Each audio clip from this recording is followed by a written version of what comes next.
sir. Thank you to all our distinguished guests. I'd just like to take this opportunity to offer a small token of appreciation to all our distinguished guests. At this point, I would also like to invite on stage the Executive Director of TiE Delhi-NCR, Geetika Dayal. Let's give a huge round of applause for all our distinguished guests, a small token of appreciation, and let's continue the applause.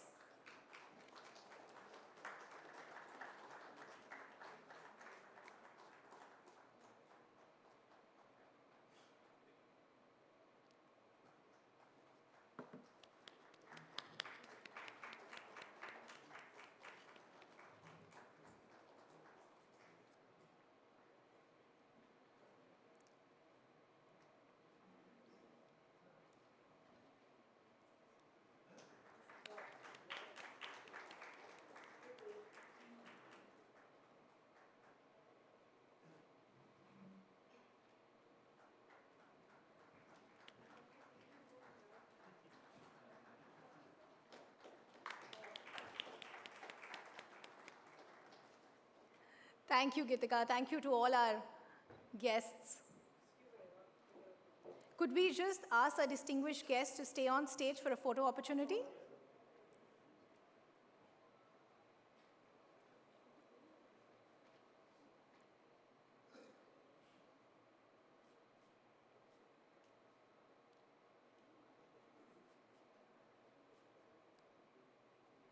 Thank you once again. I'm slightly disappointed with the audience. I thought you guys are the startup founders, startup innovators. Good, you've picked up my cue. I thought a lot more energy, and I will feed on with that energy. I know it's post-lunch, but we've just started. We have a lot more. Let's keep up the energy. We'd also like to make it more interactive, so if you have any questions, we'd love to hear from you as well. But I think we're all set for our next session. So I just want to set the context of what we're going to see in the next half an hour to 1 hour. Our next chat is going to be about driving innovation in New Bharat. This is a session that is powered by Maruti Suzuki Innovation, and we would like to thank them for their continuous support. At this point, I would also like to invite on stage Mr. Rajesh Uppal, MEB Digital Enterprise, HR, IT, Safety, and CIO, Maruti Suzuki India, who will be in conversation with Pradeep Gupta, Chairman and MD, CyberMedia, and Governing Suzuki Council Innovation member, aims to create an Delhi-NCR. ecosystem that provides the foundation for technology-enabled solutions in automobile space, as well as contributes to the betterment of the society. Based on the philosophy of innovate, collaborate, and co-create, the innovation program harnesses new opportunities through a list of comprehensive programs to engage with startups of all stages. Journey of this innovation started with the launch of Accelerator and further got strengthened with more programs, such as Maruti Suzuki Incubation Program, a one-of-a-kind initiative in partnership with IIM Bangalore's NSR-CEL. Mobility Challenge in association with T-Hub for mature startups to scale up their business, and Maruti Suzuki Nurture in partnership with IIM Calcutta Innovation Park to nurture idea and early-stage startups.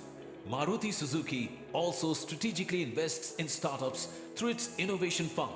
Along with that, the Intrapreneurship Challenge provides an opportunity to Maruti Suzuki employees to showcase and work on their innovation ideas. These programs offer a variety of benefits, from compelling investments to the opportunity to win paid POC to the possibility of go-to-market. It is not only innovating, but also creating value in the mobility ecosystem. By joining forces with the brightest minds, we are driving progressive thinking fueled by digital innovations. We are committed to bring the very best to the Indian roads to create a newer and better tomorrow.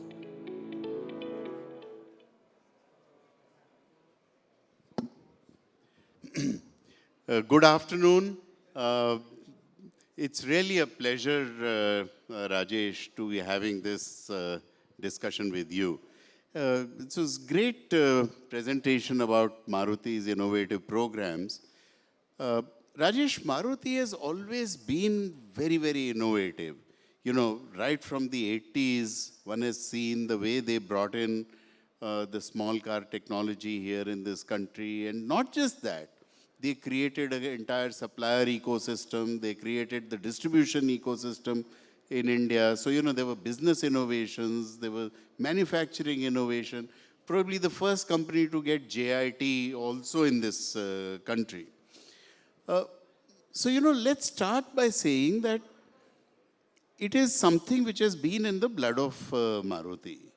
But once you become big, how do you keep that fire going? How do you continue to innovate once, you know, there are a large number of employees, large number of networks and so on? How do you maintain that? Thanks, PG, for having me here today. I think it's very important. We run a very large business, you know, almost 2 million cars right now, which we produce and sell. And also the plan for growth is also phenomenal. We are saying in next 7 years, we will be double than what we are. So with that kind of requirement, I guess a company like us has two problems. One is how to sustain a high business, and then how do innovation separately, parallelly being done so that you don't mix these two things together. That's where we thought that creating a separate organization which focus on only on innovation, only on the new age technologies is something very important. Let's keep it separate and ask them to focus on this area only.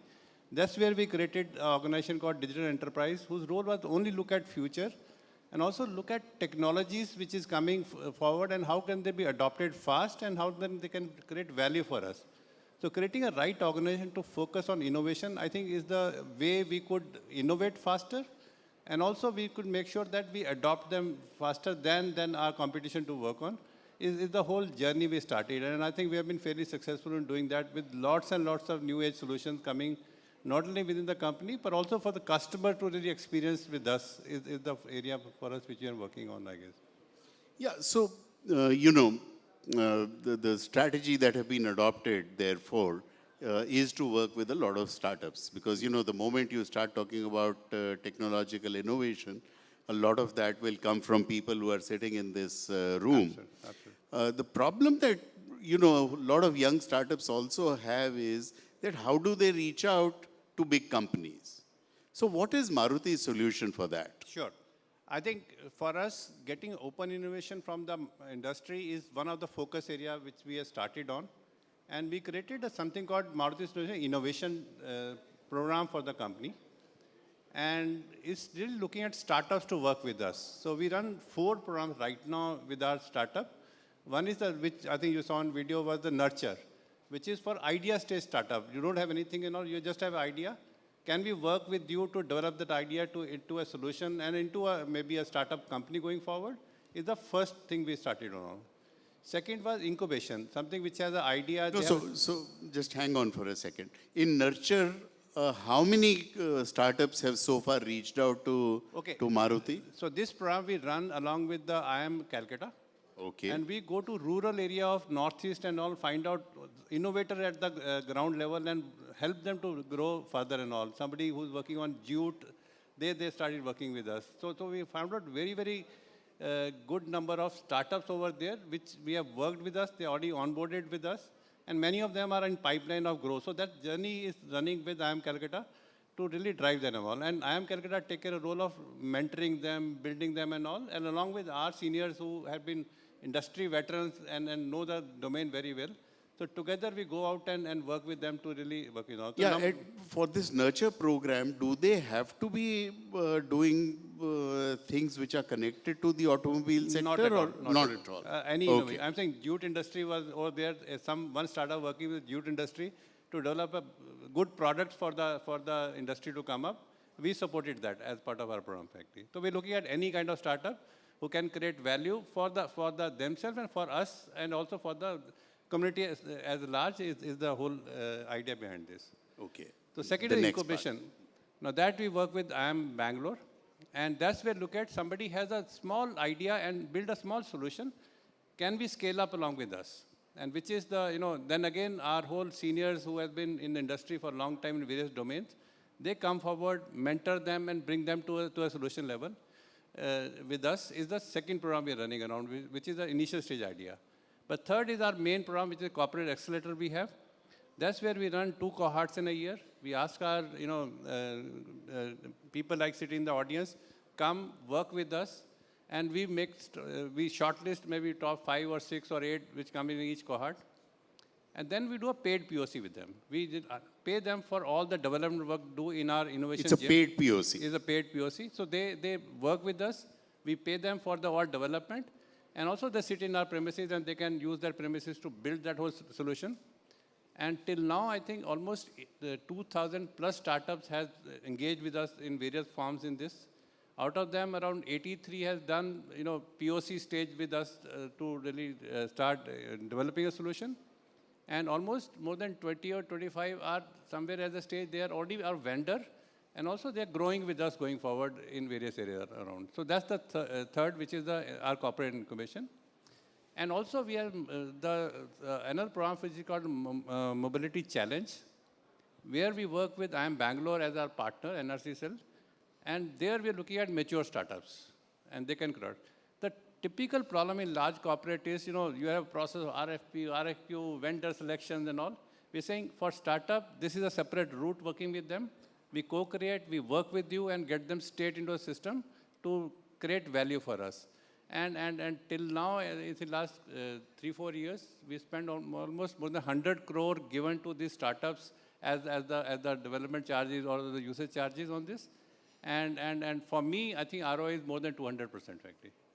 Okay, some examples of companies that have become your vendors and have been very successful out of this program. Would you like to talk about a few? Sure. I think there's one of the partner is who developed the metaverse for us. Now today, in all the country, even in the rural areas, in our dealership, you can't keep all the variants, all the vehicles over there and all. So we created a metaverse. You walk into our showroom, you can experience any car in any color over there in a virtual space and select your car to do that and all. It's done by one of the startup for us and is implemented all across in all our dealerships. Similarly, another startup, I think they are here also, Rezo, which is worked with our customer, interaction platform. Because for each service, each sale, you need to interact with your customer for their satisfaction and all. So they are, through AI and generative AI, they have created a solution where they can converse with our vendors, with our customers, and give us a feedback on their satisfaction or our solution and so on and so forth. So they work with us on that platform, saving us, huge amount of money in the whole customer interaction platform and giving them good experience. And similarly, I think on shop floor, there are lots and lots of people who are working with us on energy monitoring or IoT solutions and so on and so forth. So I think all across our value chain in the company, all of them are they are working with us and trying to build the various solutions for us. That's why I said more than 200% ROI is for me to work on. So as you said, 2,000 on one end, the number of people who have come in some form or the other. Sure. And you said 20 have become vendors and so on. So they get a chance to present it to the senior management. How exactly does that process work? See, once the shortlisting done by our working team, the top 10 or top 15 are presented in front of our jury, which is headed by my managing director. And then we select maybe 5 or 6 out of them, which is taken for our process, and then they get a paid POC with us and work with us. And also, if the POC is successful, we also have an innovation fund.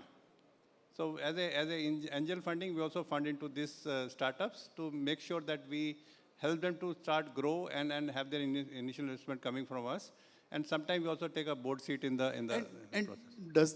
Does a startup have to come through this entire process, or is there somebody sitting in this room has got a great solution for Maruti? Can they reach out directly, and if so, how? So till now we had this whole program for running in, but we are just starting in, this program also. If somebody has a good solution to come, we will get you inside now. In fact, we are putting a small booth here in the exhibition area. My team is there over there and all. You can just interact with them and we can get you into, or maybe visit us in our innovation gym which is in Udyog Vihar, Gurgaon. We will be more than happy to interact with you and get you on board together.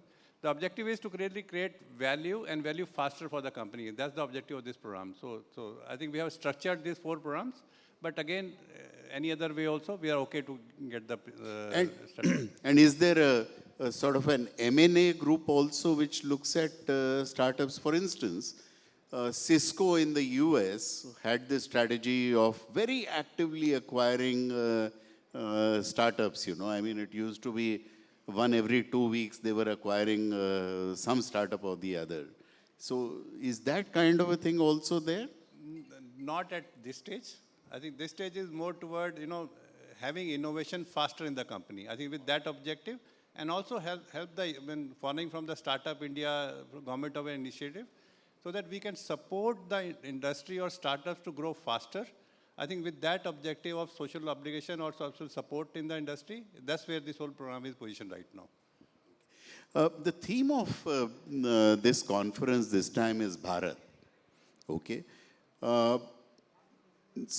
Would you like to talk a little bit about what are some of the things which are happening in terms of not just India, but in terms of Bharat? You did give some examples of if you're talking of metaverse and going into remote locations and so on. But are there, things related with language, with different kind of technologies and so on? So some word on what you're doing for Bharat? Sure. I think Maruti is known for, is spread in the country everywhere, frankly. And then almost out of the 640,000 villages in the country, we have sold in 2/3 of them. Our cars are running over there and all. And maybe many of them are not. Her village में एक mechanic तो मिल ही जाएगा मारुति का. So I think what we have started doing is a big focus of digital and experience in our customer interaction platforms.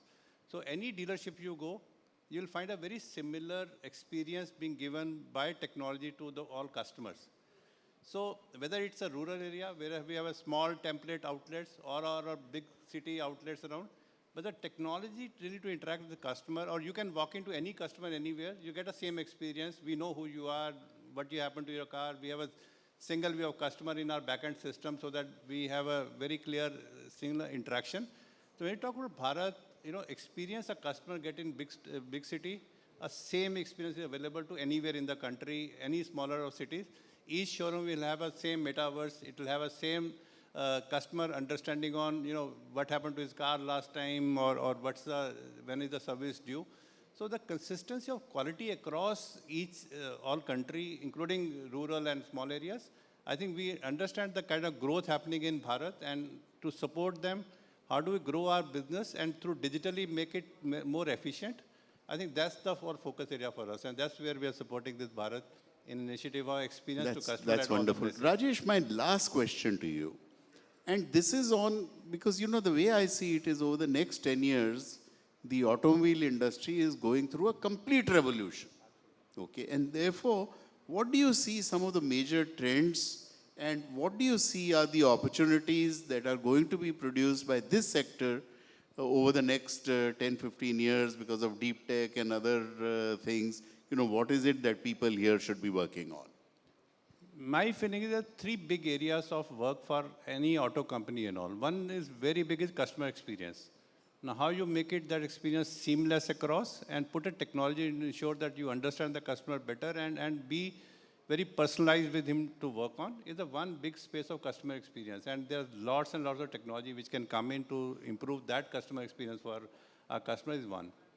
Second, I think with the technology coming in manufacturing, with IoTs and all those new technology coming in with deep learnings and all those areas around, I think manufacturing efficiency and that area is going to be big one going forward for us to work on. And which also include our R&D capabilities and all the input around that is the second area. And third is all supply chain efficiencies around. And today, I think India is still lacking a lot onto the wastages we do in our supply chains. I think improving our supply chain efficiency is going to be a big game over there and all. any startup, anybody working on those efficiency will be a good way to work and improve with us is the area, I guess. And autonomous vehicles and EV and battery charging and so on, what do you... These are the part of the new generation solution coming in. Maybe I can categorize into customer convenience or customer service over there. And also onto the charging or a new technology area, which comes under the design and support of design over there, are the standard area of work, which again will evolve along with the business growing. Definitely will be an area. Great. So I think the summary I'm making is we are not looking at only autos. We are more than welcome to be auto industry for us. But anywhere, any startup, anybody who create value for a customer, maybe in a business or in any social enterprise, we are okay, work with you and grow them together is the area we're looking at, and looking forward to support from anybody over here to work with us and develop or maybe a Startup India program, a big success. Wonderful. And you have a stall here where if people want, they can go there. Rajesh, it was a pleasure talking to you.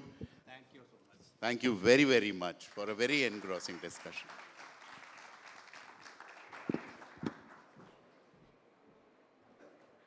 Thank you, gentlemen. Lovely session. I will request our guests to just stay on stage because we'd like to offer a small token of appreciation. We'll have a member of TiE on stage. Please.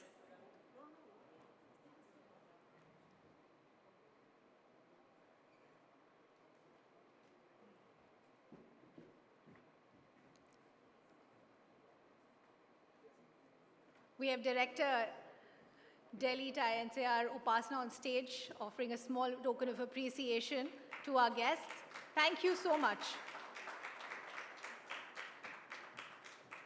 Thank you, gentlemen. Thank you, Upasana.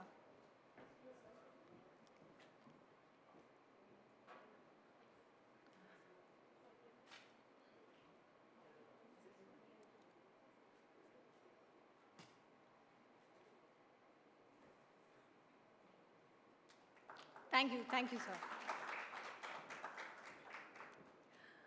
Moving on, and this is a very integral part of our proceedings today, because we would now like to recognize Maruti Suzuki Innovation, which is fueling automotive revolution. Maruti Suzuki Innovation has emerged as a pivotal force in India's startup ecosystem, introducing a groundbreaking initiative poised to revolutionize automotive innovation. Their dynamic programs empower startups to validate, evolve, and then implement solutions. From concept to pilot, with the added incentive of paid projects, they've gone beyond incubation. For this special award, which is Maruti Suzuki Innovation, which is fueling automotive revolution, I would like to now invite on stage once again Mr. Pradeep Gupta and Geetika Dayal from TiE Delhi-NCR, the Executive Director, to hand over this award to Mr. Rajesh Uppal. Could we have the guests on stage, please? Could I request Upasana to also join us on stage, please?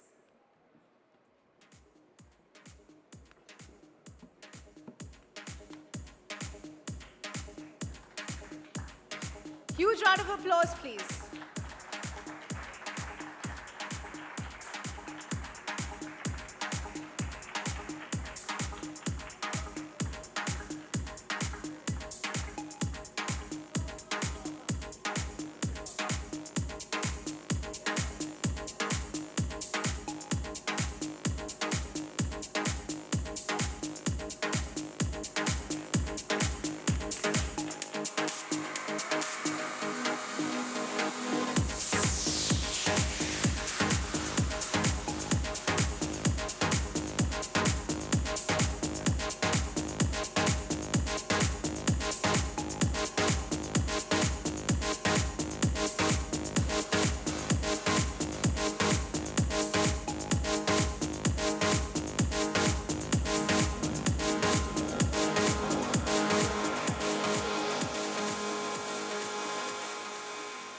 And ladies and gentlemen, as we have this special occasion with the recognition and the award, I also wanted to take a moment to say a very happy birthday to the moderator of our session, Pradeep Gupta. PG, happy birthday on behalf of TiEcon to from all of us. Happy birthday, sir. That definitely deserves a louder round of applause.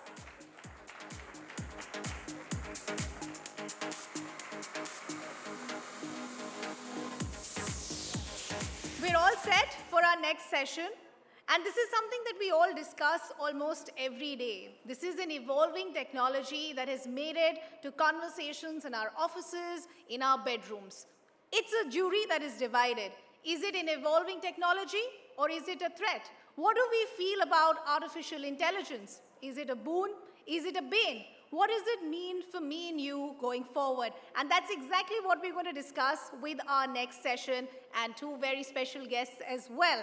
Our next session is all about AI Illuminate, unlocking the AI potential in India. This session is powered by Peak 15 partners, and we would want to thank them for their continued support. I wouldn't want to take too much time. I would like to invite our next set of guests on stage. Vishal Duper, MD Asia South NVIDIA, Rajan Anandan, MD Peak 15, and Sir. Gentlemen, the stage is all yours.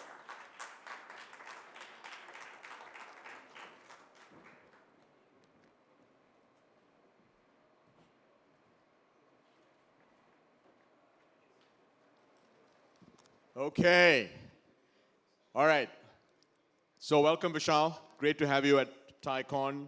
Vishal's come all the way from Bangalore, so greatly appreciate your being here. You know, we don't know whether AI is going to be good or bad for humanity. We're actually not going to talk about that today. There's enough on the internet. Talk about it every day. There's some celebrity debating with some other celebrity about whether AI is good or bad. What we're going to talk about is how do you build awesome AI-based startups? What's the state of AI today? But before we do that, I'm going to introduce my dear friend Vishal here. There's only been one company in the history of business that has added $1 trillion of market cap in 6 months, okay? So NVIDIA went from 1 trillion to 2 trillion of market cap in 6 months. I just want you to think about that, okay? There are only, $4 trillion market cap companies in the world. So this is actually, if there's one IT company, I think this decade, you know, NVIDIA is it. And Vishal actually didn't join NVIDIA last year. Vishal's been with NVIDIA since 2010. Is the managing director of NVIDIA in South Asia, which includes India, as well as several other countries. And in that role has been playing a very, very instrumental role in helping enterprises adopt AI, helping the government think about AI policy, sits on the several key government AI committees, has been recognized as one of the top AI leaders in India, and is on things like the Telangana mission for AI and many, many other things. So Vishal, thank you for being with us. Thank you, Rajan. And that's the advantage of a friend. Keep good friends, they'll tell you the score, and I'll continue to play the game. All right, there you go. Okay, Vishal, we're going to start. So what we're going to do, everyone, is I'm going to ask a bunch of questions, and then we're going to open it up for all of you. So please, no startup pitches. Vishal didn't bring his checkbook today. That's for later.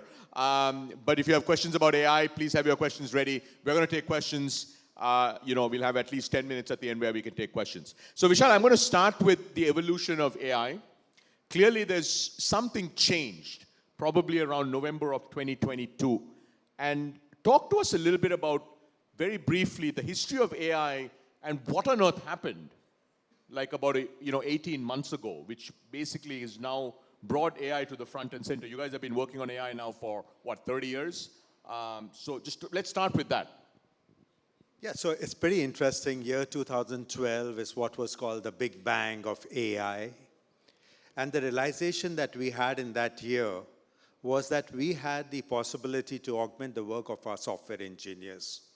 We could now take your and my domain experience, what people often call as data, put it on a universal function approximator, also referred as deep learning, expose it to parallel compute, and you could suddenly teach the computer to write the software. And you could write the software that no human could write. And we solved many problems in that period of time.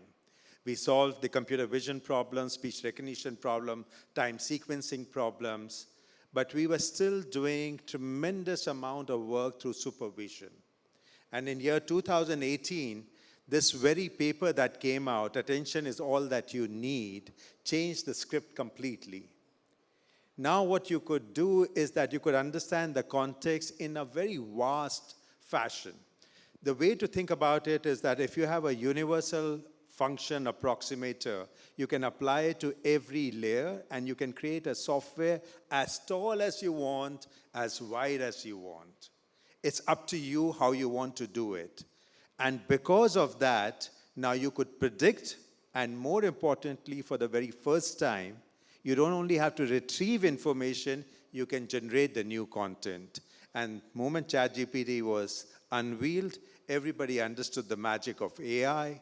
And I think it's all got to do by understanding the structure that's underlying it.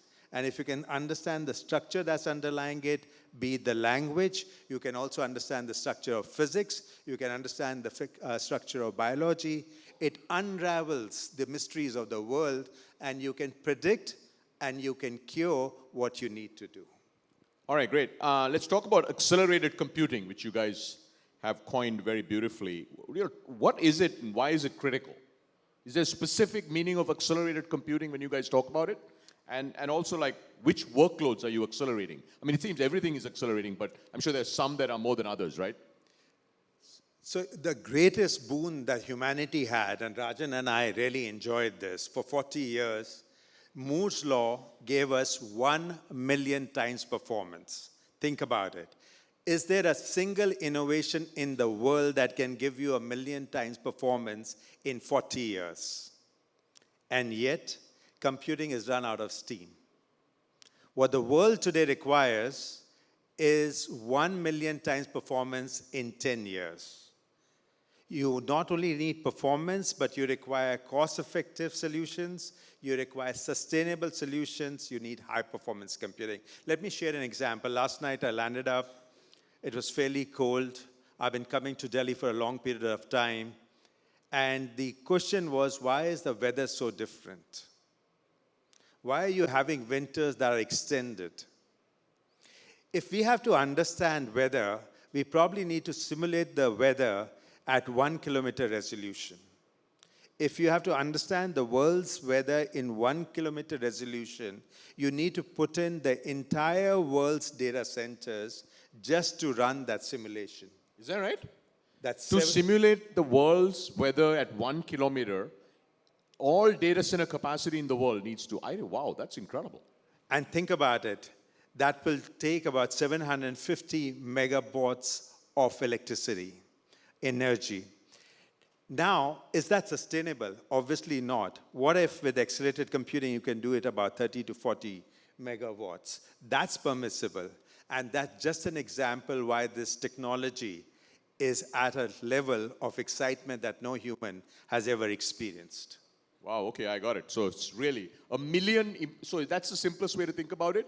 It's a 1,000,000x improvement over the next decade. Yeah. 1 million times is what we did the last decade. 1 million times is what at bare minimum we should do. That's what we need. That's what we need, and that's what I guess, we require. what you guys are aiming to do. Okay, let's talk about impact on industries, right? So as we are seeing early impact on industries like healthcare, government, manufacturing. As you look at different industries, I think we have startups and entrepreneurs that come from, just about every sector in India. What is the sector which you think is going to be most impacted by AI, let's say over the next, not over the long term, but over the next 3, 4, 5 years? There are many industries that will definitely benefit. We are seeing a lot of stuff happening in the financial segment. The fact that the transactions are so large, UPI has really transformed the way it is. But with all good, there's always a devil around. How do you identify the devil? How do you mitigate the devil? So you're talking about fraud? Are you talking about fraud? Fraud management is a big thing. On healthcare, the fact that you can carry forward your electronic health together so that from the day one, then when you visited a doctor, right through your records are there and it can be shared based on your confidentiality, on your approval, makes a dramatic difference. The fact that it takes 10 years to basically find a medicine, if you can shorten, and COVID showed us that you can find molecules faster, you can reach R&D. Healthcare is really big. I think there's every industry, and I think the most exciting industry is a fact. I will not name it, but here was a conversation that took place. If we have to go at a leading edge and not do what our operating companies are doing, but think about how we can add value to it. Can I create technologies? Can I create companies using technology in silico? That means, can I simulate it? And the fact remains, you can do it today. You can take the biological world and the physical world, test it out biologically, and then put it in physical part. And our manufacturing is going to benefit. India is going to benefit because manufacturing is our future. Actually, just on that, I don't know how many of you are focused on manufacturing. I assume quite a number of you, because TI is both not just new age entrepreneurs, but also entrepreneurs who've been building businesses for a long time. At NVIDIA, Vishal was kind enough to host about 60 of our founders at their campus in the US, and we saw your digital twin demos. I mean, it's remarkable to see what's happening in things like manufacturing. All right, let's shift gears, Vishal, to the India opportunity. I don't know how many of you saw this, but last night the government of India announced that 10,000 crores will be invested in the government mission. A large part of that will actually go to 10,000 GPUs that the government will have to actually support startups, research, and so on and so forth. So in that context, Vishal, I had two questions. One, if you look at installed GPU capacity globally, what percentage does India have today? You can give us a rough percentage, right? And then second, how significant is this 10,000 crore investment that the government of India announced yesterday as part of the AI mission? So two questions. So my smile says it all. By the time I was landing, before talking about weather, the announcement came about the infrastructure. My delight was for everybody who's sitting in this room. And my delight was for the fact that you're creating a highway for innovation, for work to happen, and that's been a curtailment. I'm so pleased that with digital transformation that's taking place in the country, now you can embed AI into it and will allow all of us to not only do research work, but more importantly, bring in solutions for India. The advantage with India is that if you do things here at scale, the population scale, it's applicable globally, and you meet the criteria of scale, linearity, and cost. And that's a big difference. Yes, indeed, everybody wants to talk about past. I know for a fact in the telephone industry, we used to be limited to talk 3 minutes every time we wanted a long-distance call. We had one phone among thousands of people. It all changed, that each one of us are carrying a smartphone. I'm hoping India's advantage is to migrate from general purpose compute to accelerated compute, and you'll have sufficient highway for this country to make a difference. So okay, that's an interesting idea. You think we'll leapfrog, much like we did? We didn't have landline, we went straight to mobile. We didn't really have narrowband, we went straight to broadband. You think that we'll actually leapfrog into what you're calling accelerated computing, which is sort of the GPU, hyper-versionized GPU of computing? Is that what you're saying? Yeah, you think absolutely. we could do that? So if you look at it, the world has close to about $4 trillion worth of data centers, which is the installed... $4 trillion of data centers. $4 trillion. And how much of that is in India?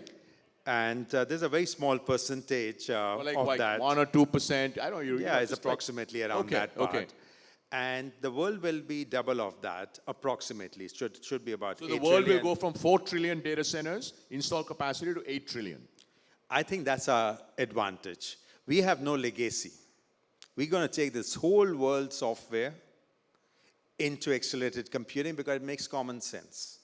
And I think yesterday's announcement is a signature to that fact, that it makes more sense to go accelerated compute because the world is about a data center, not about a chip. It's not about a system. It's not about a node. It's not about an interconnect. One single data center is the compute node. And you need AI factories to translate what your nation's sensitivities are, your nation's culture, your common sense, the way we tick, all that will get codified into it, and this nation can benefit from accelerated compute. So let's build on that, Vishal. Talk a little bit about how do you see AI, in fact, before you showed up, the previous panel, we had one of I think it was the head of STPI who was here, and mentioned that if you look at the AI stack, right, infrastructure, cloud, obviously the hardware, the GPU stack, tooling, and then applications. So far, really, we are playing at the application level. What is the vision? How should India be thinking about our place in the world when it comes to sort of AI and what's going to happen over the next 10, 20, 30 years around the world? Build for India. Let your intelligence be built in India. Export the intelligence. That's the way I would look at it. And the reason I make that is fundamentally we have the technical skills. Because of our diversity, we have the data.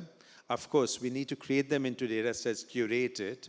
And more importantly, if you have the infrastructure, you can be building your intelligence locally and exporting it. You can transfer yourself from, you can transpond yourself from a back office of the world to being the office of the world. So back office of the world to the office of the world. That's pretty good. Let's get specific. Like if you, like obviously the good thing, as all of us know is we have more problems to solve than most other nations in the world, right? We don't have enough schools, we don't have enough hospitals, we don't have enough doctors, we don't have enough nurses, right? So, and a lot of this AI can play a big role. Vinod Khosla has been talking about the AI tutor. Yes. I mean, if any country in the world needs an AI tutor, it's us, because we don't have enough high-quality tutors and teachers and so on. But as you think about all the possible India-specific problems that we could solve, Vishal, what is the one that you get most excited about? Currently, language. Language. 23 languages, so many dialects, everybody's got their own way of doing it. It's restrictive by imagination. Look at the big e-commerce companies, you get restricted because of English. Look at different businesses, you get restricted because of that. Of course, Maruti was here, there, everywhere. But why not in each part, on every village? I think AI is going to help us through the unification of the language. If each one of us can understand what we talk, we can translate, we can understand how is it working, we can get the meaning of it, we can get the essence of it, I think it transforms everything. So I strongly believe that we need to go beyond the Anglo-Saxon large language model to an Indic language model.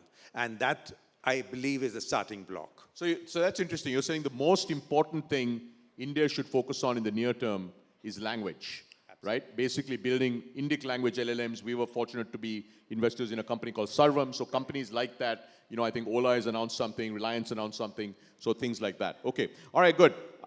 Let's now move to the startup ecosystem. We are here at TiEcon. What are the challenges that, actually the single biggest challenge Indian startups have faced? We talked about with one of your current colleagues who's not here, Sridhar, who was here at actually TiE Digital right. 6 months ago. Thank you for having him join us. At that session, the only thing we talked about, by the way, the shortage of GPU capacity. And it looks like that's going to get solved maybe over the next couple of quarters. But outside of GPU capacity or compute capacity, what are the challenges that Indian enterprises face to deploying AI in their enterprises? And also, maybe you should talk about your Inception program as well on startups, Vishal.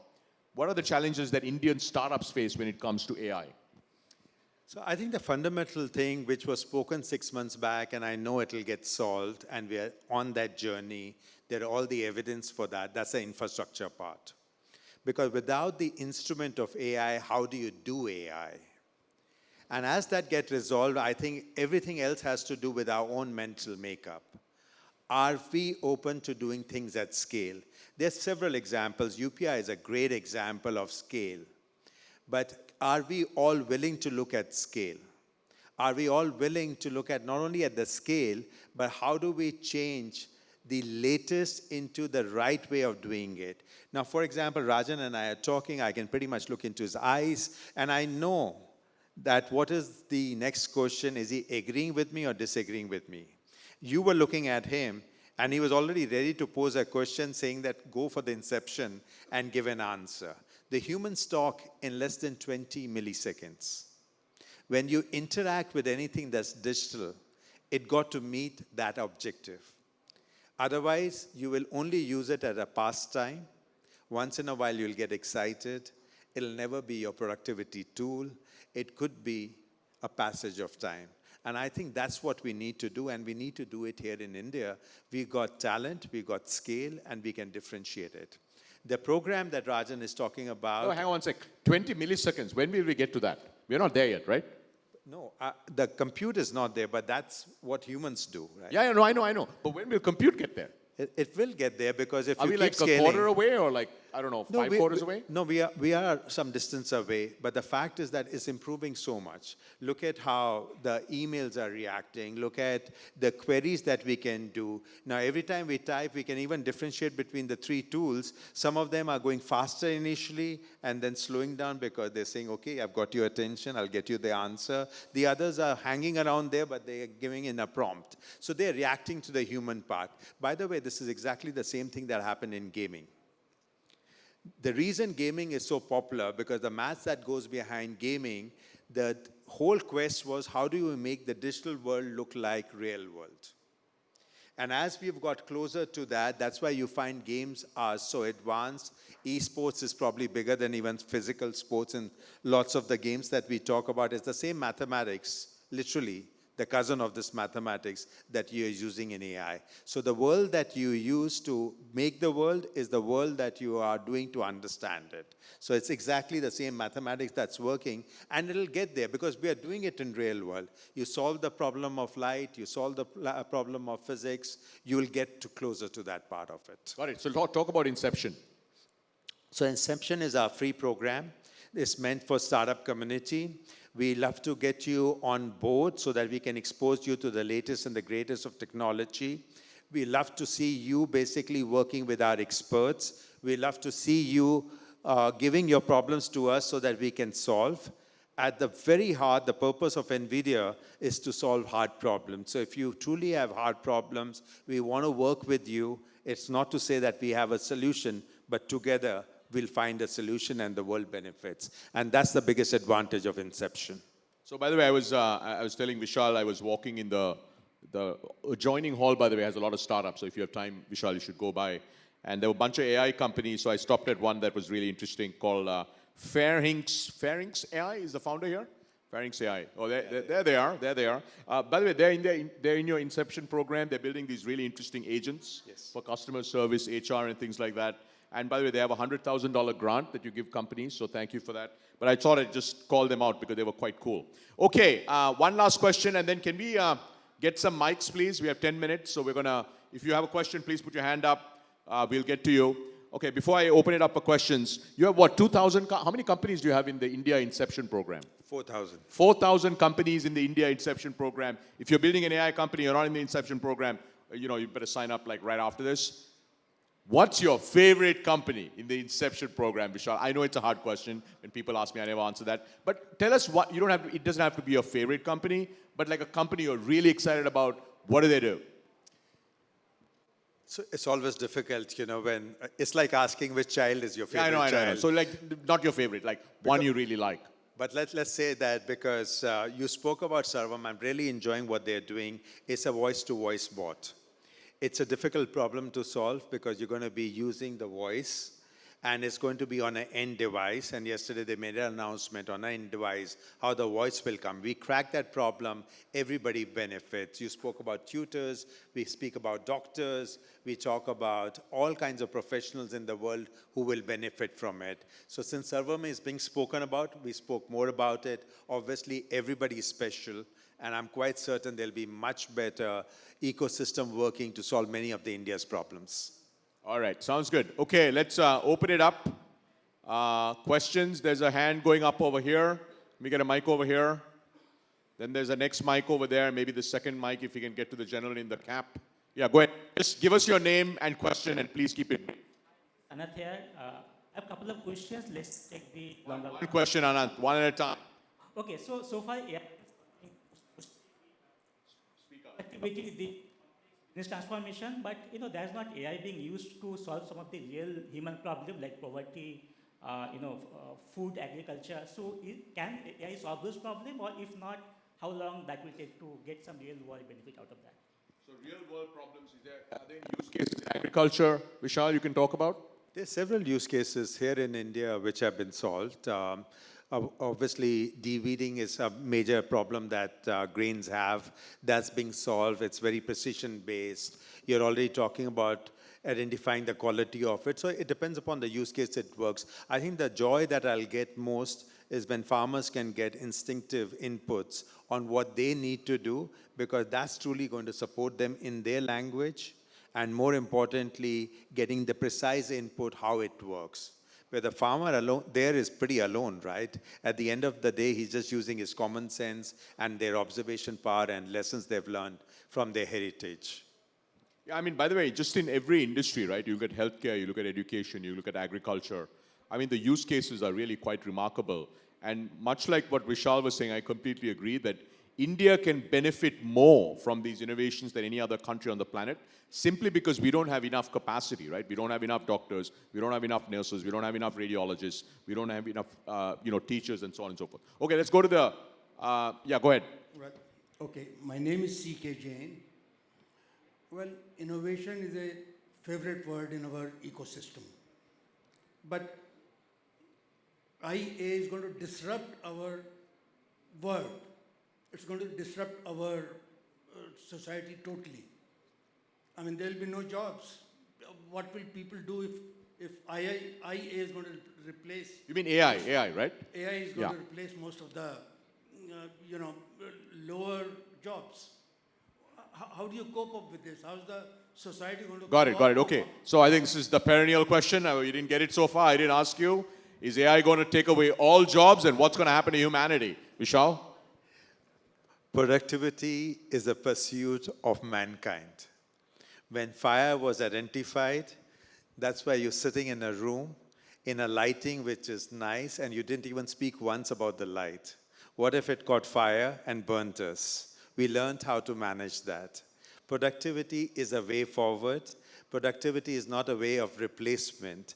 For sure, there'll be displacement of jobs. You'll need to reskill, and you've got to move. I was told in one of the discussions like this that humans are just using about a couple of percentage of their potential mind. If we can just increase that by another couple of percentage, can you imagine the excitement and the joy and the fun of living the world? So I'm not too worried about the job loss. I think what I'm worried about is, are we doing the right skilling and upskilling? Yeah, fully agree. Yeah, let's, go ahead. Yeah. So I have heard from Rajan, you also, that India should focus on the application layer of AI because that could be our secret sauce. And US possibly is in the LLMs and all that. When can India become a LLM player? So what is the possibility of India becoming a huge force and doing the LLMs which US is doing right now? So being up there in AI. Do the LLM now. Can we do it now? Saudi Arabia is talking about Falcon now. They're talking about the Arabic language now. This is a country of software engineers. This is a country of technology prowess. This is a country of helping the whole world do it now. There we go. Time is now. And by the way, that's what companies like Sarvam are doing, right? So these local language LLMs, I mean, look, where I do think India is leading, the Indic language LLMs will be built in India, right? They will be built in India, and we'll see that coming soon. Okay, we have 3 minutes left, so let's just go to the back there. Who's got a mic? Can we get a mic to one of there are 3 hands raised over there. Yeah, go ahead. Hello. Thank you, sir, for that talk. My name is Sanidhya. I'm a student at Ashoka University. This is a question about, so in general, we get a mixed response about how students should be using artificial intelligence. A lot of people feel that using AI will essentially take away the skills that you can learn at an important age, whereas some feel like if you don't use and leverage AI at this point in time, you won't be as productive as the relative workplace, the relative workforce right now. So I wanted to take your perspective on how you think students, college Yeah, it's a great question. How should students? So, it's really interesting. Vartika was just sitting here.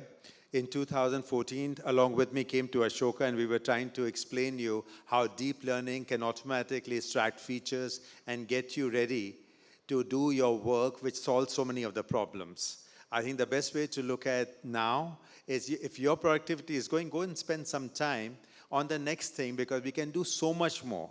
This is not the world that we are living in. We need to go and solve so many challenges in the world. India itself has grand challenges. And Rajan has already spoken about, we don't have capacities. We need to solve those. We need more doctors. We need better teachers. We require better lawyers. There are so many cases which are pending right now. We can apply it wherever it is. I don't think we got to shy away that your productivity is going or your skill will go off. When the smartphone came in or the mobile phone came in, it's not that he made you a better talker. It just connected you better. And because of connection, you have a network, and because of network, you have a value. It's exactly the same way. Productivity is going to be the better value for you. Yeah, I think just to build on that, look, if you're a student and you don't like computers, imagine like you graduate from university and you don't use computers. You're not really going to be very effective in the workforce, right? So you better be leveraging all the AI that you can get. All right, let's have one last question. Hello. We have a minute. Sir, I had a question. Okay, yeah, go ahead. My question is to Vishal, sir. I am Nishant Mittal. Sir, you just mentioned the role of technology and evolving with fire, and then you talked about productivity. So productivity was a 20th century word. Now the word is singularity. And what singularity essentially means is replacing a human. As far as intelligence is concerned, it's not productivity. AI and singularity is totally focused on singularity.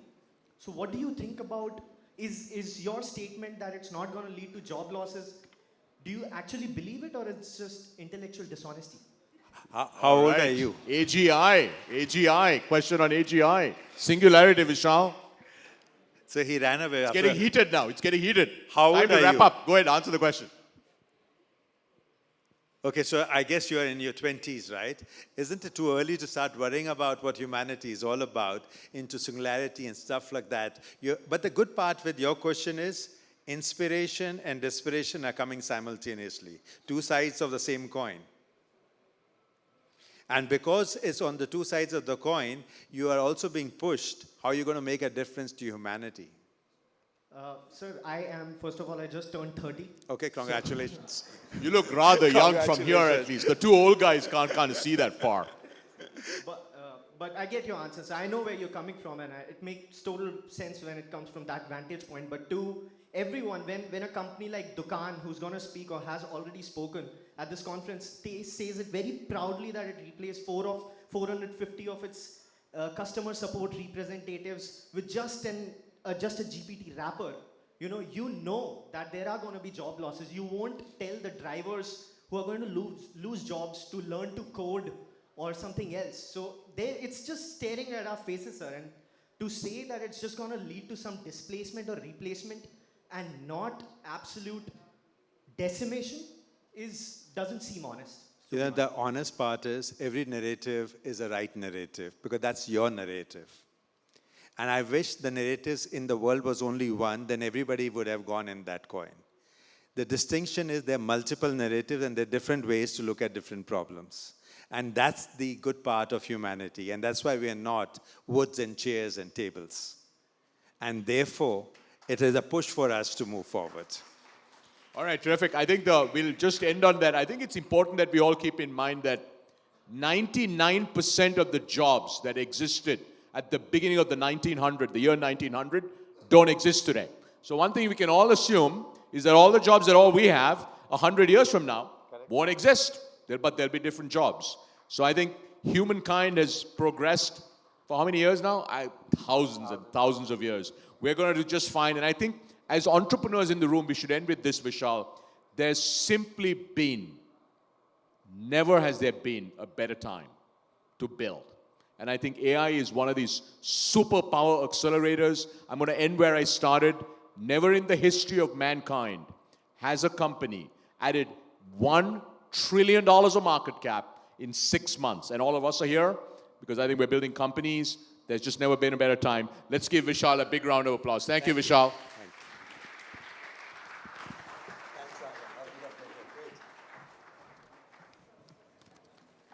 Thank you, Vishal. Thank you, Rajan. We'll request you to stay on stage, please. We'd like to offer a small token of appreciation and a photo opportunity as well.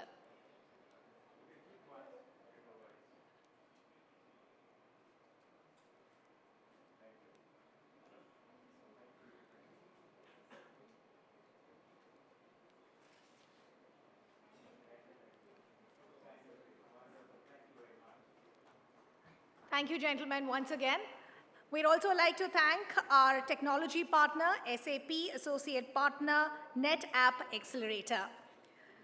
Ladies and gentlemen, we've now reached a very interesting part of these proceedings because this is where we begin our first set of awards for this evening.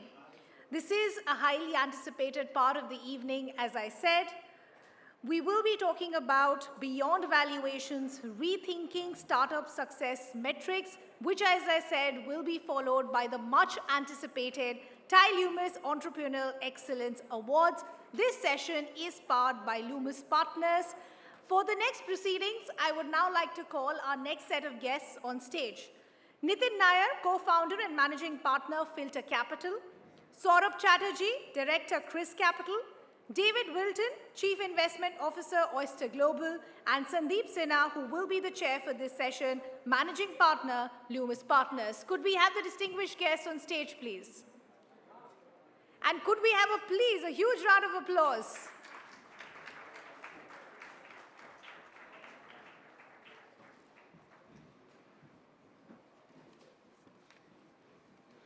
Thank you, everyone. Just a quick correction. In our conversation, we realized Raghav was making more interesting points than Saurabh, so we decided to replace him at the last minute. So that was a fairly exciting session talking about AI and the future of humanity. I think this conversation is going to be more around the entrepreneurs and the entrepreneurship. We have seasoned investors on the panel here. And the idea today is to be able to dissect what makes these investors cut a check. What translates into capital raise for the whole lot of investors sitting over here to the entrepreneurs sitting on the other side of the room. So let me start with the first question with you, Nitin. There is always this conversation which is floating between valuation and value creation, right? And I think all of us understand at the heart, the value that you create will hopefully translate into valuation, but not always the case. In your mind, when you start talking about value creation, what does it mean and what does it refer to? Thank you, Sandeep, and look, great to be a part of this panel, and it's going to be really difficult for us to follow up the last panel, and our messages are going to be a little bit more sobering. But at the same time, we hope that it provides some context and value to aspiring entrepreneurs and current entrepreneurs. And as long as you cut the checks, I think everybody will be happy. That's right. You know, I think that when I think of creating value, I would probably frame it in a single sentence, and maybe every word in the sentence has its own meaning. It's the aspiration of developing a product or service in a way different from others that your customers value at a price they are willing to pay, which allows you to recover your cost of development and cost of delivery and cost of acquiring those customers. And what remains is value. And as for companies that are very large and are at the cusp of profitability, which is what many of us on this panel evaluate, we can look at things like cash flow, ROCE, contribution margin, retention. For entrepreneurs who are at very, very early stages in their journey, maybe they raised a seed round or a series or approaching a Series A, or maybe they're bootstrapped and they're looking for their first check. I think investors are going to pay very, very close attention to some of those ideas around value creation. What is the product or service you are offering? Is there a demand for it? Are you doing it in a way that others are not doing it? Or how are you going to charge for it? Will what people are willing to pay cover the cost of development, delivery, and customer acquisition? If any of the, is the market even large enough? If any of those questions are not answerable, then I think investors will struggle. But to the extent that you're able to line that up, even in the earliest stages of your journey, then you are then able to articulate a path to value creation, which I think will make even seed and Series A and early stage investors take note. Thanks, Nitin. Very, very insightful. Uday, you've been investing at Affirma for a long time. In the last few years, have you seen a shift in terms of how investors evaluate the companies in terms of their ability to create values? I mean, has the basic metrics changed? Has your way of evaluation shifted over the last, I would say, at least 3 to 4 years? Yeah, no, thanks for having me. Look, I think the fundamentals have remained pretty much the same, right? Where if you look at the early stage of businesses, the idea is to develop a product or service and get to some level of scale. So we are in the mid stage. We do mid stage private equity. So we're looking at companies which have some history, ideally are profitable or getting profitable. But one of the things I'll say is that even I'm trying to make it relevant for an early stage entrepreneur here, right? Who has to raise money. So obviously people look at unit economics, contribution margins, and so on, right? But I'll give you two metrics that I think a lot of entrepreneurs, even at the mid stage of capital, we find ignore or don't give adequate importance to. And both those are on the balance sheet side of the equation. One is cash conversion, right? Which is your working capital cycle. And second is your return on capital. So a lot of people are worried about EBITDA margins and top line growth, and that's obviously important, right? But I'll give you an example. Yesterday I met an early stage entrepreneur who's building a pharmacy chain in Rajasthan and Uttar Pradesh. Obviously, he's not profitable at a corporate level. He can't be, he's too small. But his store level ROC is 200%. His average order value in a small town in Rajasthan is 60% higher than the average order value somebody is selling in Nepansi Road in Mumbai. Because the requirement for the customer in a second-tier city is availability of medicine. It is not about 10-minute delivery. It is not even so much about price. It is about availability. So if you can build a business where your AQ, average order value is 60% higher, your capex is much lower, obviously you can have a 200% return on capital. And that's a fabulous business. Now the question is, how do you scale it? Right? So what's his strategy to scale it? He says, I will only do UP and Rajasthan for the next 5-10 years. And if I master that, that's good enough for me. I mean, that's what DMart did, right? So a long-winded way of answering your question. So I would say cash conversion, return on capital at a very micro level, at a store level, it doesn't have to be at the corporate level, is something people overlook. And I would encourage people to think a little bit more about that. Well, thanks so much. Raghav, you are part of CRISCAP. I think perhaps a firm which has been investing for about 25 years in India, more than $6 billion worth of exits given across the companies and so on. I mean, you have seen a whole spectrum shift over a period of time. For a lot of entrepreneurs who are sitting over here, if you were to give your head share, right, your mind share to say, these are 3 or 4 things that they should target as a North Star where their business is headed, what would those be? No, thanks for having me. I think obviously the immediate things which pop out, right, of my mind are, what's the addressable market, right? Because India is a large growing opportunity across both product as well as services. So what's the addressable market that you are chasing? And what's the cost of servicing it, right? Because market is large across a variety of industries. Even when we evaluate businesses, for example, there is a big trend of unorganized, right, losing share, while organized, right, industries across a swath of industries are gaining share and prominence. So I think the question is, there needs to be a large enough market to go after, and what's the cost of then servicing, right? Because the market may be very attractive, but if it has got serious entry barriers, then that starts becoming challenging. Also, I strongly agree with what Uday was mentioning around the balance sheet metrics, because I think capital efficiency is a motto we've had practically over the last 15, 20 years, right? And whether you evaluate a business early on or even 10 years out or 15 years out in its lifespan, I think how much capital was needed to potentially build that business gives you a sense of the greatness of the business, which is why something in the consumer space, FMCG space typically has got that longevity. You've created a business with not a large amount of capital, while some other industries may need large amount of capital. So that's something that any entrepreneur, right, or somebody who's looking to build over a 10-year sort of, or 10 years or even beyond, should be looking at. The other thing I would say is, eventually you need to look ahead, right? Early on, obviously the goal is to scale, scale, scale. But scale at any cost is not right? Maybe that was a sort of a good or a prevalent method. I won't say good, a prevalent method a few years ago.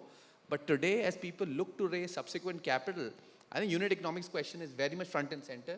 So that is something that I would at least right think it should be considered early on in a company's evolution and an entrepreneur's thought process.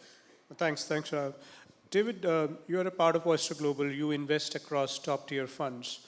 One of the big shifts that has happened is that the cost of capital has gone up in the last few years. So money which was relatively easily available is probably not so. Do you think that shift is going to change the way investors look at investing in, whether it's an early stage, growth stage, matured stage businesses? What's the shift you expect? Yeah, the cost of capital creates a very large shift in investors' mindset. So post-financial crisis, when major central banks, Central Bank of China, Fed, European Central Bank flooded the market with liquidity, and then again in response to COVID, the cost of capital basically in large parts of the world went to nothing. And when the cost of capital is nothing, people get incredibly optimistic and start to look at compounding values out 20 years. They get very long-term views. I'm exaggerating, but the time horizon goes out. Now that phase is over. Interest rates are up and they're likely to stay up. I can't see any reason why they're likely to go down in the rest of the world. So that whole mindset of being willing to fund things long-term and take a very long-term view, that mental horizon is shortened considerably. And really what that means, I think, for a startup entrepreneur in India is that on the one hand, you're sitting in what is probably the only bright spot on the globe. So that's a nice positive thing. On the other hand, the bulk of the money in the private part of the market in India comes from people who are sitting in less friendly environments. So SoftBank, Tiger Global, their world has changed. And they're the guys who you're hoping to sell to at the sort of the final stages of growth. They're not going to pay up so much. So you've got to ask yourself, as I'm building this, thinking ahead, who is going to be the buyer, what do they need, and what are they going to be prepared to pay? And probably at the moment, you'd need to look at the Indian public markets as an exit route much more seriously than you would in the past, and think to yourself, what is it that that market wants? Now, obviously, if you're an early stage company, you can't achieve the sorts of financial metrics that a mature stage company has. But you need to be thinking of building in that direction, because probably your exit route in the next 5 years or so is more likely, the attractive exit route is more likely to be the Indian public markets than waiting for a Tiger Global or a SoftBank to come back again. Great, thanks. We were outside during the lunchtime, and I think there were lots of questions around entrepreneurs looking at different business models. And I think there are like so many different ways of cutting the business. There were questions around B2B, B2C, D2C, product versus services, domestic versus global businesses, and so on and on. So I think just want to get a sense from the panel over here that you guys have been evaluating businesses for more than a decade, right? When you look at any of these businesses, how do you visualize this? So maybe Uday, if you want to take a shot versus, there is a question about B2B versus B2C, and the prime question in everybody's mind is B2C is explosive growth, but it's also explosive cash burn, right? B2B is a little bit more controlled growth with more deterministic cost structures. So when you look at the difference in these kind of models, I know you don't have like a black and white preferences, but do you have a directional view between the two? Yeah, so firstly, I'll say there's all kinds of investors, right? There'll be some investors who like B2C more and B2B more or B2B2C more. I'll talk about ourselves. We have a strong preference for B2B or B2B2C. And here's the reason why. We find when you're investing in B2B businesses, they tend to be cash flow positive much faster. Some of the financial metrics we talked about, they tend to achieve it much earlier. The multiples that the valuation entry multiples that you can get those businesses at are relatively much lower than a B2C business. They burn less cash. They take shorter time to build. So those are the positives, right? The negatives are that the value creation, I mean, having a 10x in a B2B business is not that easy. Having a 10x in a B2C business is easier, but you got to be more patient. You got to be patient for the first 5 years or 10 years. But I mean, I'll give you a quick example. We've got a company called TBO that we invested in, which is a B2B2C business. It's in the travel tech business. Now, you could go for a B2C business. Your cost of customer acquisition is going to be so high, you're going to burn money for the first 10 years. Now, do you have the patience to do that? And some investors like that model. When we bought TBO, the investor who sold is Naspers. Naspers took a strategic view at that time. I don't want to do B2B. I want to do only B2C. So they were in IBIBO and Make My Trip, while we said we like B2B, so we will be in TBO, which is a B2B2C business. But anyway, we have a strong preference for B2B. Nitin, you have done some B2C setups in different parts. What's your take? No, yeah, I mean, I have looked at and invested in, while at my current firm, Filter Capital, and at my prior firm, Warburg Pincus, we looked at both B2B and B2C businesses, and we like them both. I would say that if there were aspects of B2C businesses, if I were to line up and say, okay, what would make me really interested in a B2C business? And I'm going to differentiate between omni-channel retailers and direct-to-consumer brands. Let's talk about tech-only B2C businesses. It's always helpful to have a very diversified supplier base and a diversified buyer base. So all of these B2C businesses are essentially two-sided marketplaces. The more fragmented you have on those marketplaces, on both the supply side and the buy side, the more interesting the position the B2C player can have in the long run. So if you were to think about an OTA, you know, a hotel OTA is always a little bit more interesting than an airline OTA because there are only so many airlines, but there are lots and lots of hotels. The other dynamic that I think is interesting would be categories where there are no clear winners just yet, because it's going to be very hard to be a number 3 player behind Zomato and Swiggy. So if you're an entrepreneur building a B2C business, focus on categories that are still emerging. Now, you know the TAM, the addressable market, a lot of investors worry about addressable market. The addressable market in those categories may be small today. If you take a 10-year view, you know what direction this country is going. A 10-year view, the addressable market may actually be quite large, and you'll be the number 1 player because you identified it first. So try to find those white spaces where there are few incumbents and build along those lines. The third is go for viral, referral-driven growth. You want your first set of customers to be people who use your product and service, and they love it, and they tell their friends about it, and you don't spend $1 in marketing trying to acquire them. And that thing can build exponentially off a small base, but it grows very, very quickly. And that also distinguishes number 1 players from number 2 players, is just the virality of the growth. And last, I would think about, be careful about segments where the cost of delivering the service is high. So you can look at businesses where they say, oh, my contribution margin is 6%, versus businesses where you say my contribution margin is 60%. And find categories and spaces where the cost of delivery isn't very high, because that has been a little bit of a black hole for many companies. They've burned a ton of money because they said, I can take a minus 5% contribution margin and turn it into a 10% contribution margin. That's really hard to do. There are enough opportunities to turn a 20% contribution margin into a 60, 70% contribution margin. And so there is a playbook for B2C. One has to be careful. But there are investors who are really who are big fans of it. So if you find those spaces and find some of those characteristics, I think there's always an opportunity to build an interesting B2C business. Very interesting.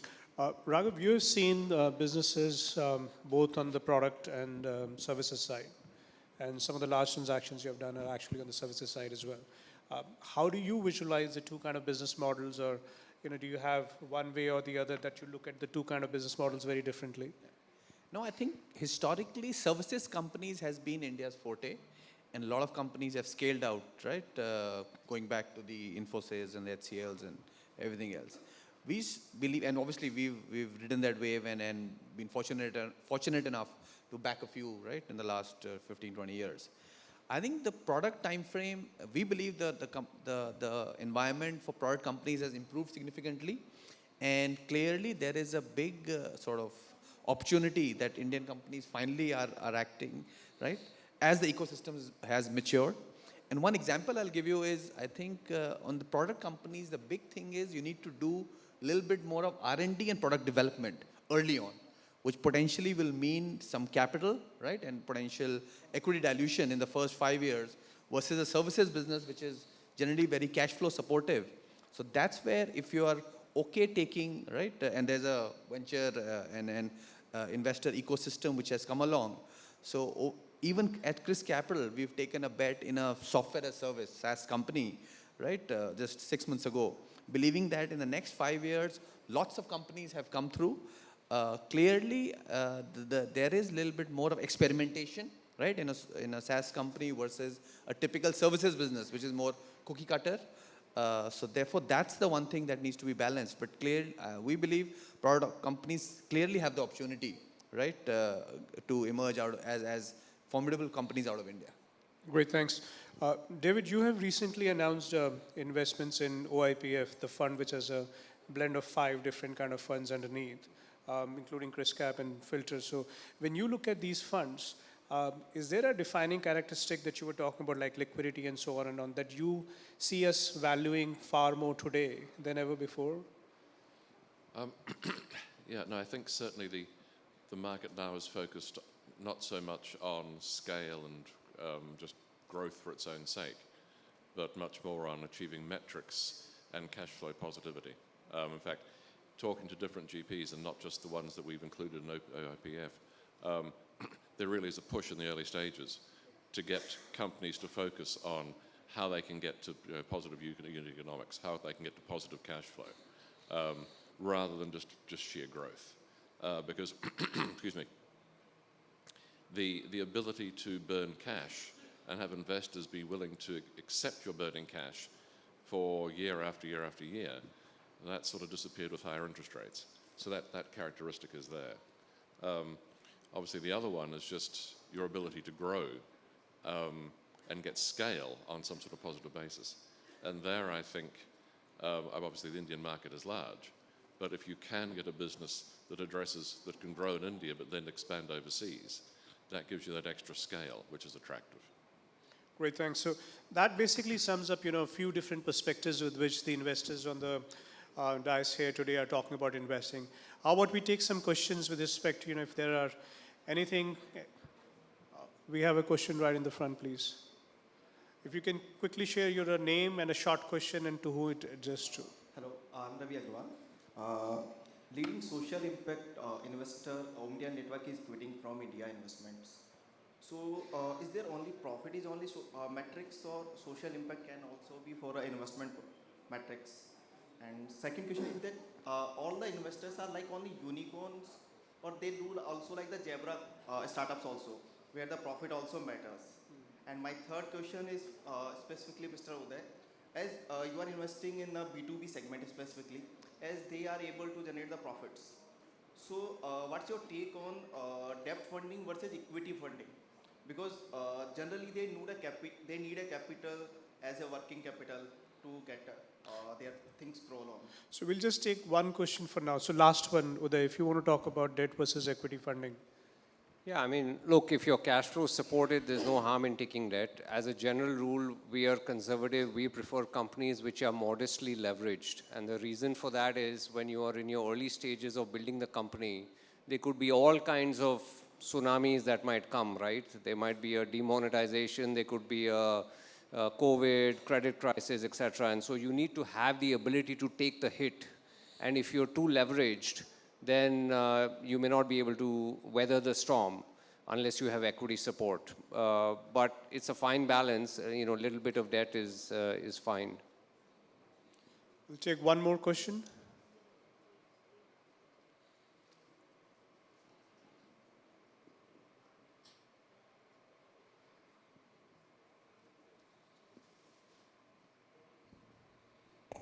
Hello, my name is Piyush. I'm an aspiring entrepreneur.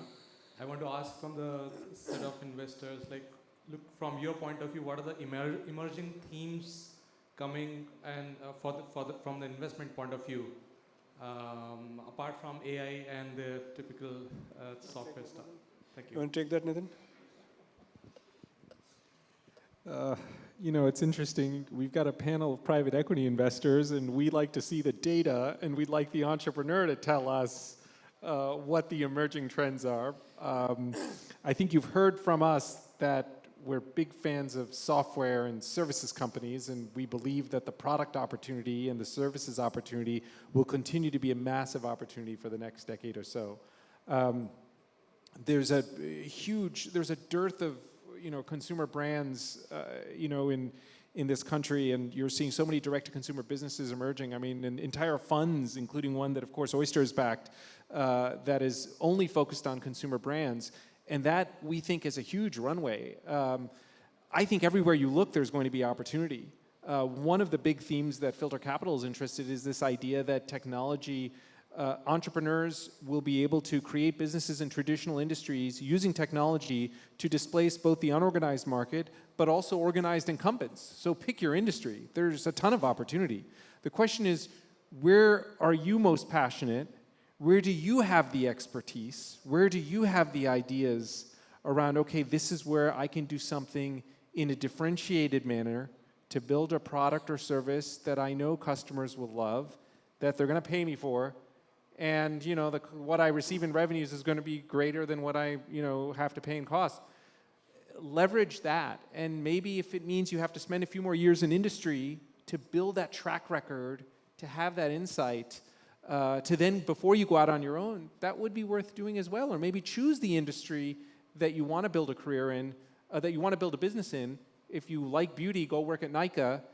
If you like FMCG, go work at ITC or Unilever. And then eventually say, aha, here's the opportunity, and I've got years of experience. And then investors will say, hey, we'll write you a check. And you'll see the background, right? This panel is an extension of the TiE Loomis Awards, which we have been doing for 16 years. And across these 16 years, almost every year we see about 100 plus companies coming from all the various sectors, different cuts, business models, commercial models, and so on and on. Interestingly enough, these awards recognize the companies within the first 3 to 4 years of their existence. And you'd be pleased to know that, the cumulative value created by just the awardees of this program crosses about $15 billion. I mean, we have had companies like, Moglix, Make My Trip, WebEngage, Capillary, Nolarity, a whole bunch of companies which are market leaders in their own right. So this year, again, we had about 100 plus entries. And out of those 100 plus entries, I think we shortlisted down to the last 4. And we're just going to play a very short video to give everybody a quick view of which those 4 companies are. And then right at the end of it, we are going to announce the winner for today. So can we have the video, guys, please?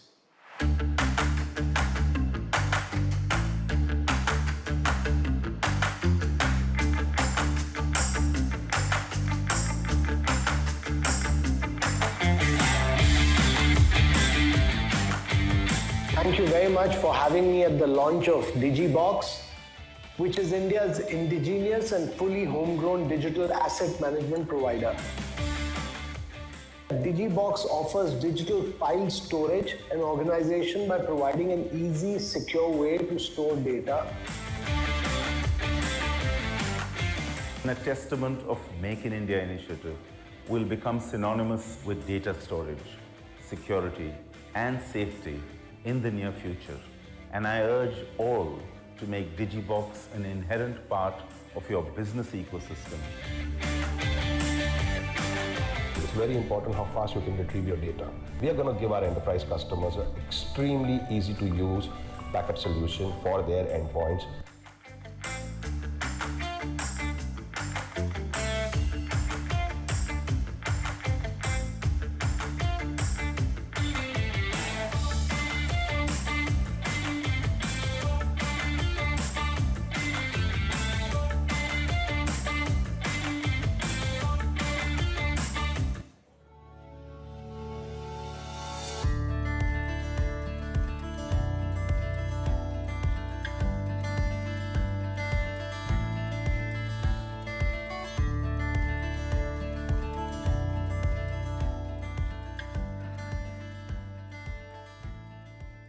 Actually, economical also and eco-friendly also. It is quite affordable, and as far as the service is concerned, it is like really good. It was like an invention of wheel for me. One solved everything, and this was so helpful and so easy for me. You are the only agency in Odisha, those who are doing it. And I need a bike. And we were like about to buy this electric vehicle, and then I got to know about Drivey and the options the people have told me. I found this one more better than buying an electric bike. They have given the best services all over Bhubaneswar.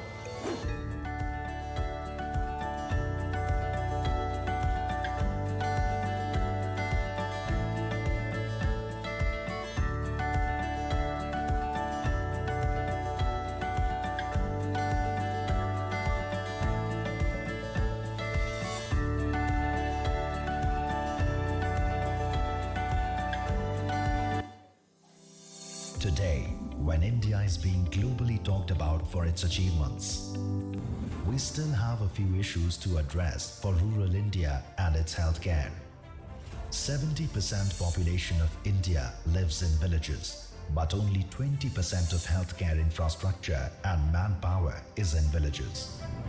Thus, they live 5 years lesser than their urban counterparts. Meadow Plus, with its rural-focused health tech app, works in association with Meadow Mitra, the village-based entrepreneurs. Meadow Mitra is a trained associate who interacts with and visits rural households, assists patients, maps symptoms and ailments to the specialists, books appointments, manages health records, and makes payments digitally. Well-trained Meadow Mitra connects villagers to facilities at the click of a button. Our commercial pilot in more than 400 villages has been extremely successful, and that gives us the confidence that Meadow+ can organize healthcare for rural India across the country in the coming days. In less than Meadow Plus now ensures easier, timely, and appropriate healthcare for rural India. Meadow Plus. Click, connect, care. So if everybody can give a big round of applause for the top 4 companies. And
thanks, everyone.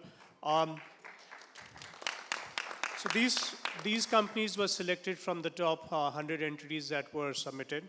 And to thank the jury who basically did this shortlisting from 100 to 4, I would like to call upon stage Anil Gupta, Managing Partner, India 3 Lines VC, Smita Mishra, Founder, Fandoro, Vinod Sood, Managing Director, Hughes Sistik Corporation, and Vishal Gandhi, Founder and CEO, Biorex Venture Advisors.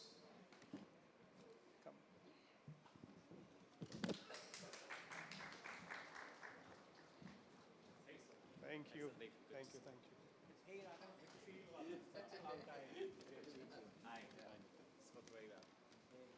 And with that, we are ready to announce the winner for the evening, and the final award goes to Digibox Technologies.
proceedings. Congratulations to all the winners. Can we just have a huge round of applause for all the winners? We'd also like to thank our associate partner, Department of Science and Technology. Ladies and gentlemen, it's now time for our next set of awards. And these are the 10th edition of the Spirit of Manufacturing Awards. This is to celebrate a decade of honoring brilliance as well as innovation in the manufacturing sector. The Spirit of Manufacturing Awards was initiated way back in 2014. So as I said, it's been a decade. It has been the beacon of inspiration for startups as well as entrepreneurs in the manufacturing domain. Over the years, it has grown in scale and the platform has only increased with every passing year. It has recognized the outstanding achievement, but has also nurtured a spirit of innovation and excellence. Today's event has been made possible with the collaborative efforts of Delhi-NCR as well as Par2 SME, two organizations that have been deeply committed to foster entrepreneurship as well as innovation in India. Now, to kickstart the proceedings and to inaugurate these set of awards, I am honored to invite on stage Mr. R. Narayan, founder and CEO of Par2 SME, to grace us with his welcome note. Could we have a huge round of applause for Mr. Narayan, please?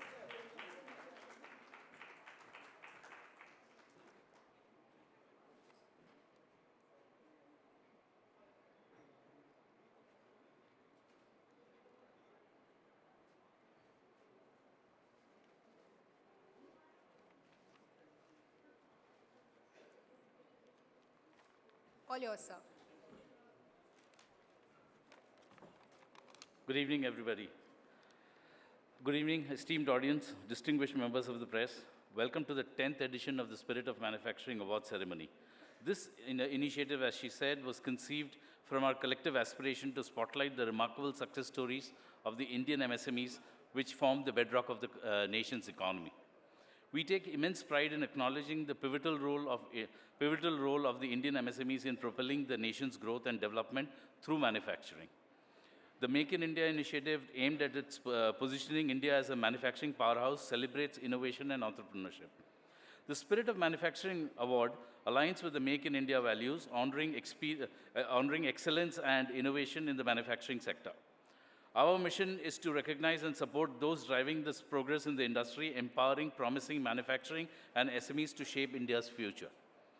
The Spirit of Manufacturing Award continues to enrich both winners and organizers, with the increasing entries posting a delightful challenge to the jury each year.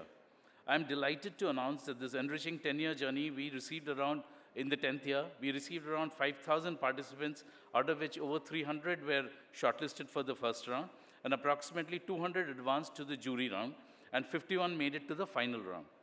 I sincerely thank every jury member for their enthusiastic participation and commendable dedication in selecting this year's winners. Special gratitude to Delhi-NCR and Ms. Geetika Dayal for their ongoing partnership and fostering the discovery of new talent in the manufacturing segment. We look forward to our continued successful collaboration. Congratulations to all the award recipients and finalists. Your presence in this event is a true honor, and we are grateful for your participation. Remember, whether you receive an award or not, your journey itself is the triumph. Keep up the outstanding work that has brought you to this point. Once again, congratulations and best wishes. Thank you.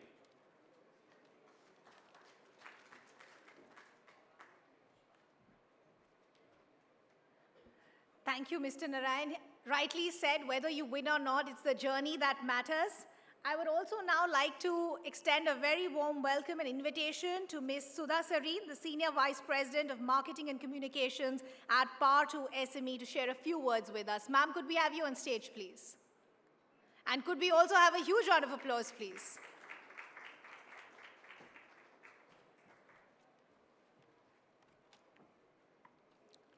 Thank you. Thank you, everyone. Thank you, Narayan.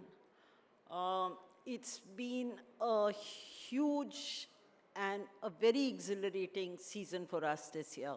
It's our 10th year, and even if I say so myself, I think the last 2 years are quality of entrance, and I'm not talking numbers, I'm talking quality, has just gone up year on year.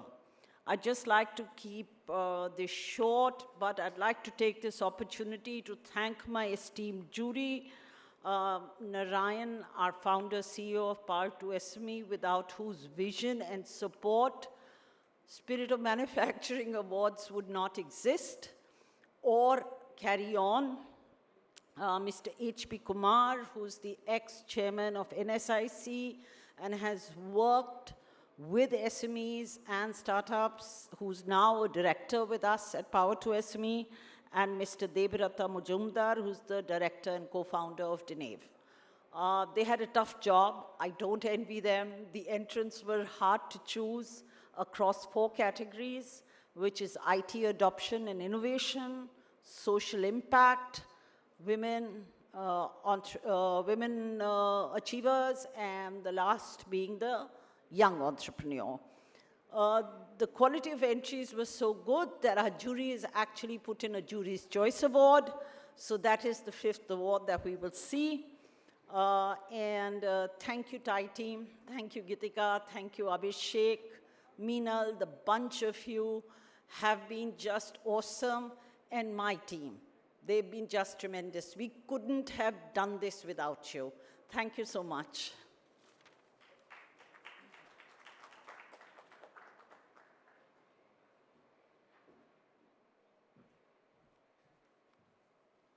Thank you, ma'am. I would also now like to welcome Gitika Dayal, the Executive Director at TiE Delhi-NCR, to also elaborate on the partnership between TiE Delhi-NCR and Power to SME. Gitika, please. Thank you, Ridhima. Thanks very much. You know, since this was initiated in 2014 and we've turned 10 today, it's almost a feeling that we are now going to get into our teenage years very soon. So I'm very excited about seeing SOM, as we call it in short, Spirit of Manufacturing Awards, into the teenage years as we begin to welcome it there. It's been a beacon of inspiration, not only for startups in the manufacturing domain, but it also helps recognize and nurture the spirit of innovation and excellence. And I think that's been very important for both organizations because it's been a collaborative effort. And I know Sudha talked about the TiE team and you know, the work that we do, but really the ones who are carrying the, you know, the sort of mission of fostering this startup ecosystem in the manufacturing domain has been Power to SME. It's been a privilege for TiE Delhi-NCR as an organization to support that, to work hand in hand. And we hope we will be able to deliver on that year on year and keep taking this forward. A big thanks to the jury members, to Narayan, to Sudha, the entire team.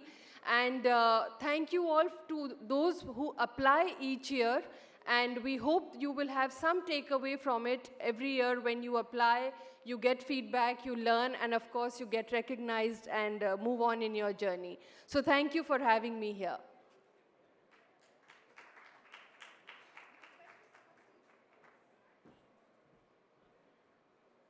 Thank you, Gitika, for helping us understand how the partnership has evolved over years. I would not like to waste any more time. I will request our guests to join us back on stage. I'll request Gitika to come back on stage. I'll request Mr. Narayan to come back on stage, Ms. Sudha to join us on stage as well. I'd also like to invite Dr. H.P. Kumar to join us on stage. We're all set to present our awards.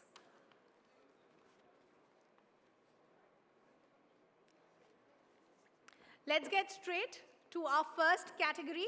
The first category is IT adoption and innovation.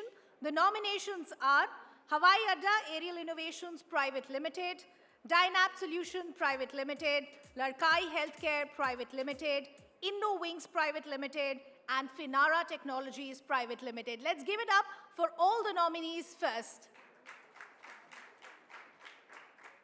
Now's the big reveal. All set? The first award, the award for IT adoption and innovation, goes to InnoWings Private Limited. May I request Paras Jain, the founder of InnoWings, to please come forward and receive the award. Congratulations to the entire team. Could I request Mr. Narayan to hand over the first set of awards?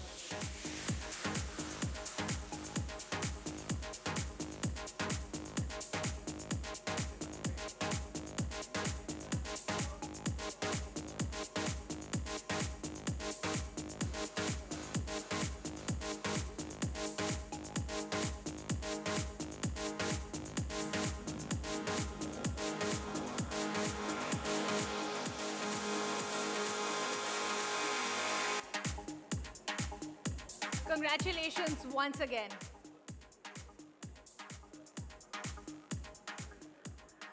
Let's now move on to our next category, and this is social impact. The nominations are Shubham Bio CNG Private Limited, Off-Grid Basic Shit Tech Collective Private Limited, Asli Ayurveda Wellness Private Limited, Sunbots Innovations LLP, Revi Environmental Solutions Private Limited. And the big award for social impact goes to Asli Ayurveda Wellness Private Limited. May I please request Mr. Gyan Sagar Sardana, who's in fact representing Mohit Sardana, the founder of Asli Ayurveda Wellness Private Limited, to please join us on stage. Please join us, sir. Congratulations.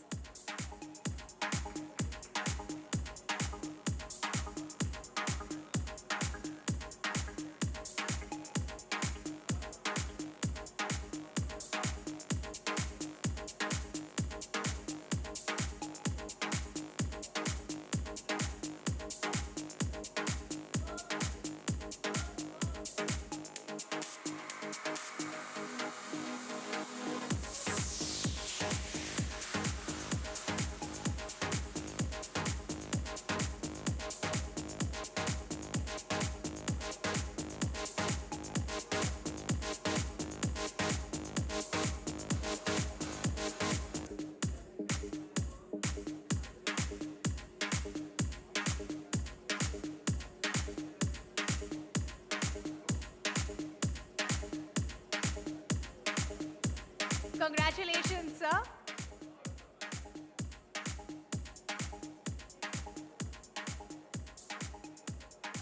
Fantastic work being done by the entire team. Let's move on to our third category of awards, and this is the Woman Entrepreneur of the Year.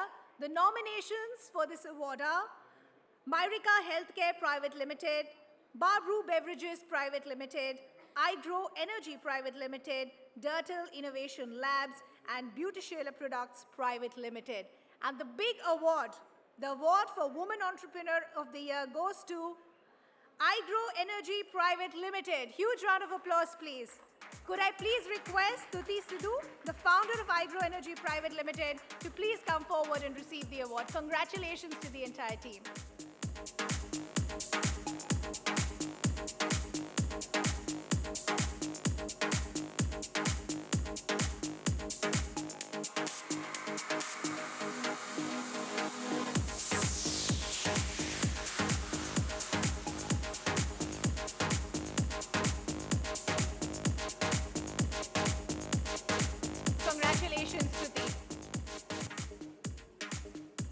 Let's move on to our next category, and this is the Young Entrepreneur of the Year. The nominations are Bot Club Private Limited, CapGrid Solutions Private Limited, Hemp Horizons Private Limited, HerbChig F&B Private Limited, Envisage MedTech Private Limited. And the award for the Young Entrepreneur of the Year goes to CapGrid Solutions Private Limited. Huge round of applause, please. May I request Dheeraj Kumar Tiwari and Himanshu Singh Raghuvanshi, the founders of CapGrid Solutions Private Limited, to please come forward and receive their award. Could we request the esteemed guest to hand over the award?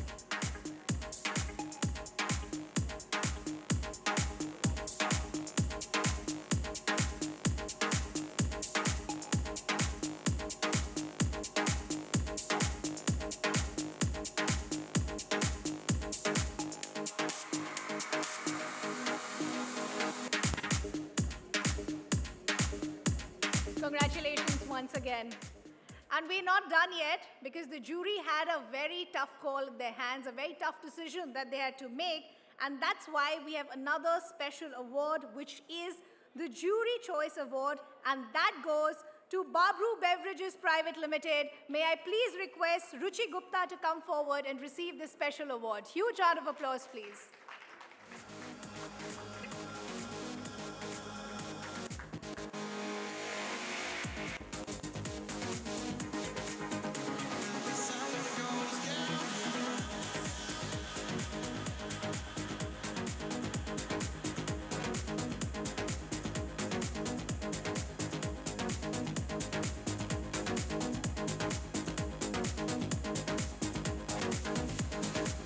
Request our winners to stay on stage. I'll request our guests to stay on stage. I'll request our other award winners also to join our esteemed guests on stage for a group photo opportunity. Could I quickly request all the other award winners to also join our guests on stage for a group photo opportunity?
Thank you to all our esteemed guests, and congratulations to all the winners once again. Sure.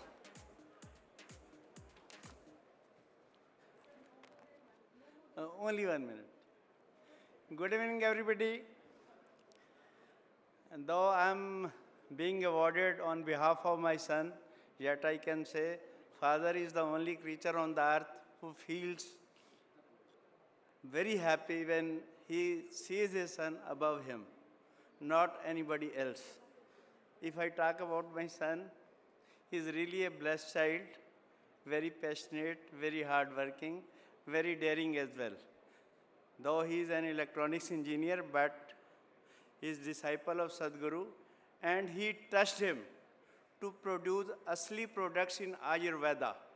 He was motivated by Sadhguru on his rally for river, save the earth, like that.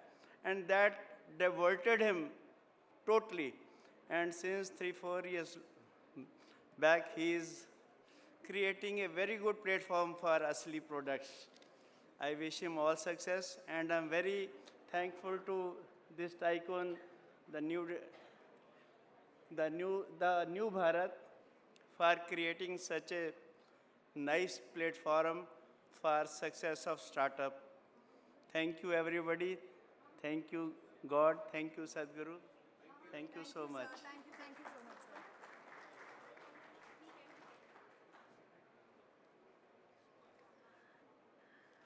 We're all set for our next set of awards.